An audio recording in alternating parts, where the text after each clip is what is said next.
Hi guys, welcome to Little Wicket Railway. I'm Rob, and in this video we're looking at the Hattons Original Class 66.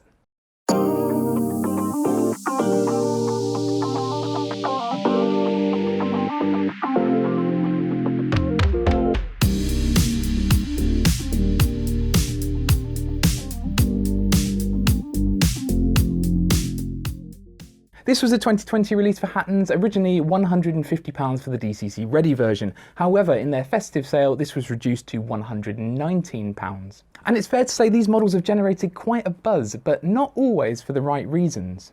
And I say these models because it's not just one Class 66. Hatton released loads of different liveries, each one with slight modifications to ensure that the models accurately reflected the prototypes. You can get EWS, DB, Colas Rail, Direct Rail Services, Freightliner, GBRf, and there are even some special liveries thrown in there too. These include the Biffa Flying Dustman, the Belmont Royal Scotsman, and the Bright Pink ONE. And these models were voted second best locomotive of the year in the Hornby Magazine 2020 awards, just behind Hornby's Rocket, which is pretty impressive.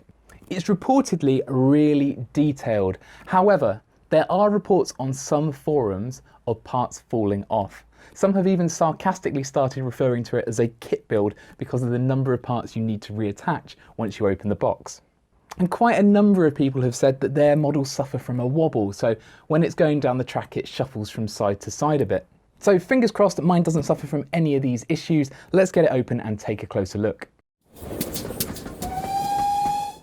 So here we are, my first ever model from Hattons, and I will admit my ignorance here. I knew them as a retailer, but I didn't know they manufactured models as well.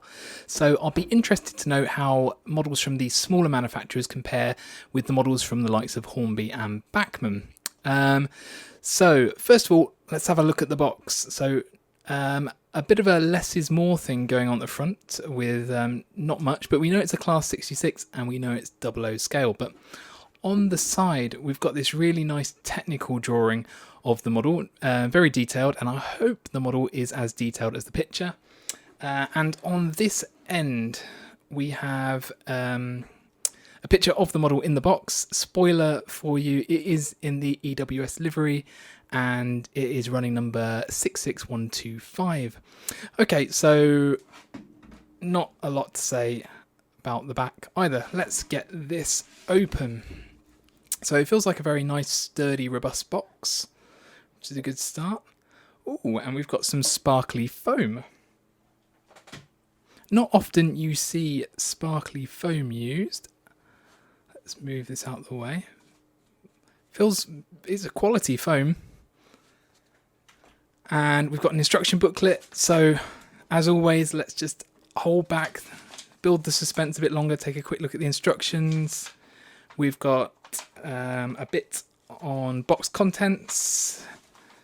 We've got some, get the camera to focus, removing the body instructions, adding some detailed parts, some stuff on the decoders, lighting, more lighting. So looks like there's quite a lot of lighting settings looked at there, and some warranty stuff on the back. Okay, let's get on to the model. So here it is. Let me take it out of the box. Oh, and the first thing to say, it is heavy. This is a weighty model. And I think that's everything out of the box. Yes, put that to one side. So here we are. It's in this block of ice. Let's get it out of there. Oh, it's a tight fit. I think it's catching, I think these are foam blocks on the top, so hang on.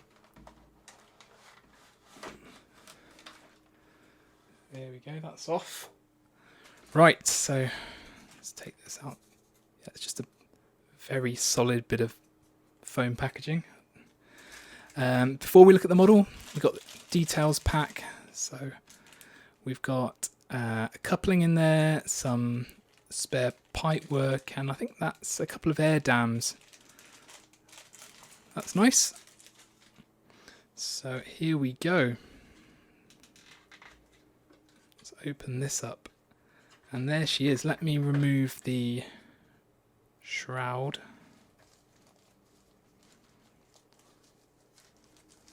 So if you're wondering why I went for the EWS livery, well, no reason really, other than I really like the look of it. And why 66125? Well, I saw a video on YouTube of 66125 and I thought I quite like the look of it. So yeah, I guess if I don't really model this era, but if I did, I'd probably have a better idea of what I should have gone with, but I just went with what I like the look of. Close second place was the green Freightliner. But back to the model. Very heavy, and already there's just so much detail on here. The colours are great. Just there's little parts stuck all over the place. Yeah, already I am very, very excited about this. As someone who doesn't really do diesels, and I thought my opinion of them was that they were just big plastic boxes, I might have to change my opinion on this one. So what I'll do is go take some photos of this and we can have a closer look. Okay, so I thought I'd got lucky when I'd opened this up and not seen anything obviously wrong, but on closer inspection there were a few issues. A couple of parts had come off, some of the railings were bent and I was missing a wing mirror.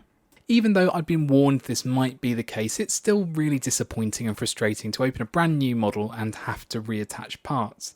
However, all credit to Hattons, I emailed them and they pretty quickly got back to me offering to help.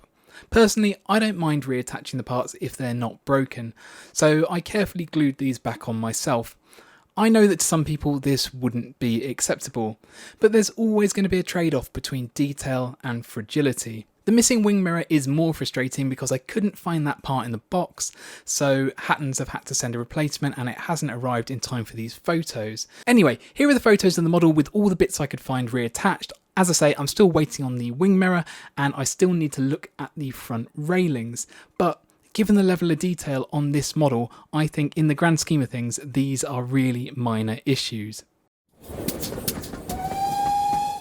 So where to start on this model? There's loads to talk about. First, let's look at the appearance. As I said at the start, there were tons of liveries to choose from, but I like the EWS colours scheme and it's been really nicely applied.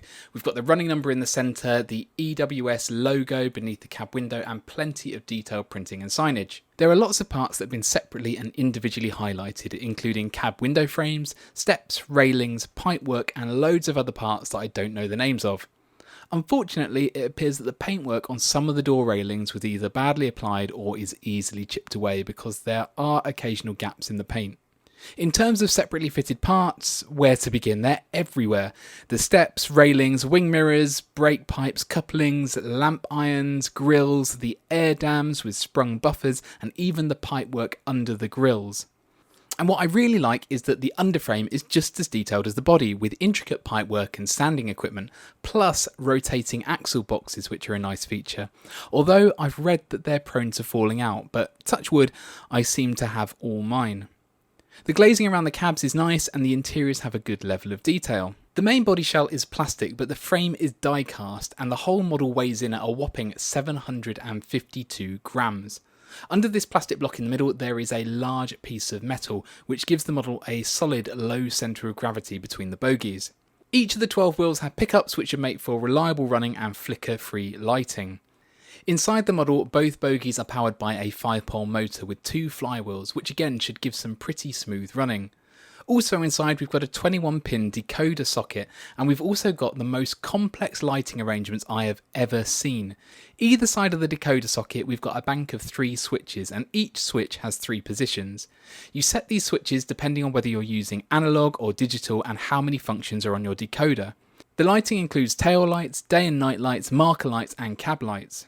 In addition to the 6 switches inside the body, there are another 2 switches under the loco which control the tail lights.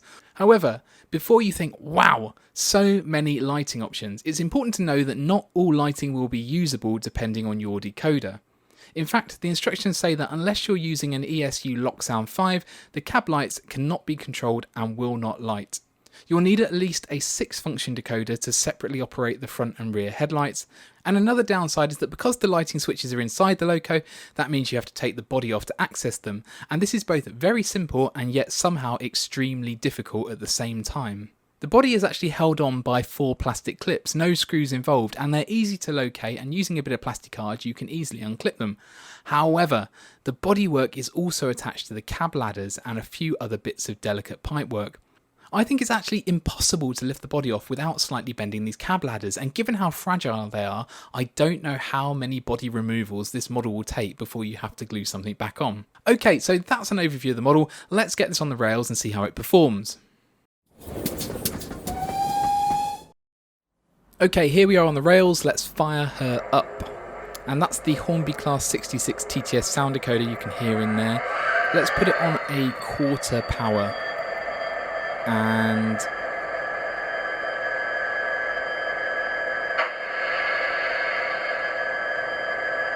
she's pulled away there fairly smoothly. Let's reverse the direction and see how slow we can go.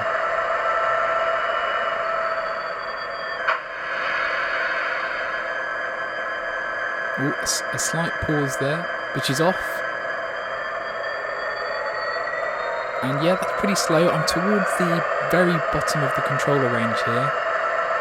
I've gone a bit too far there. We've stopped. Let's get it going again. And I think it's safe to say that she can go pretty slow here. So let's turn it up to about 50% and see her pull away.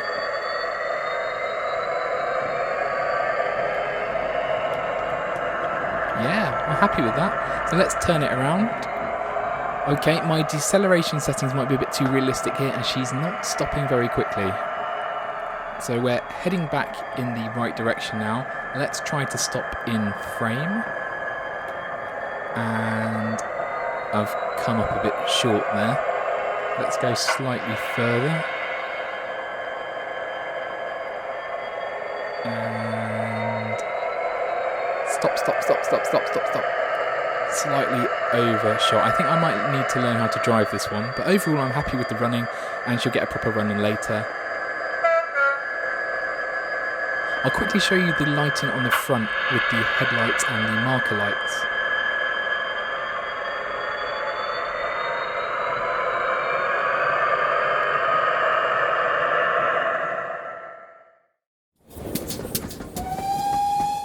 So, overall, what do we think of the Hattons Original Class 66? Well, Hattons have been incredibly ambitious here. They've tried to deliver an extremely detailed model in a variety of liveries with prototypical lighting and excellent on-track performance. They've designed it to run well on the most basic analog layout or on a digital layout with the latest in sound decoder technology, and all for a reasonable price. It's incredibly difficult to pull something like this off, and initially I was skeptical, but I think they've done it, or at least they've got 99% of the way there. Okay, so being a detailed model means it's fragile. It's definitely not a toy, and it needs to be handled with care. But that's fine, because we should always be handling our models with care anyway. And if you've got any major issues with parts coming off or breaking, then I get the impression that Hattons customer service will do their very best to try and resolve any problems. On the track, it's a top performer in terms of smooth running and pulling power, unless your model suffers from the wobble. But I believe that's easily fixable. The lighting options are super impressive, although unlikely to be fully utilised and needlessly complex for the majority of modelers, especially with that switch system. Which brings me on to my biggest issue with these models.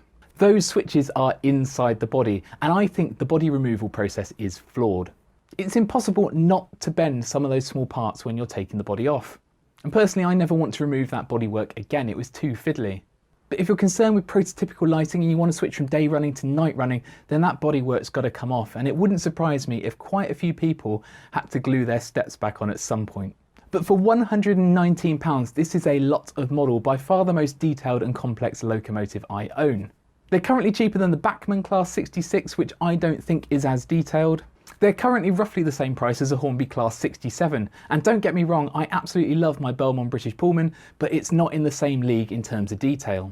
So overall, I think this has been a success for Hattons, and they deserve that silver medal in the Hornby Magazine Awards. At the time of making this video, these Class 66s were still available at the reduced price of £119. However, some liveries had sold out and some are low in stock, so if you're thinking about getting one, then I suggest you don't hang about. If you've enjoyed this video, then please give it a like and subscribe to the channel. I'll leave you with some shots of the Class 66 running around Little Wicket. Thanks for watching, and I will hopefully see you again soon.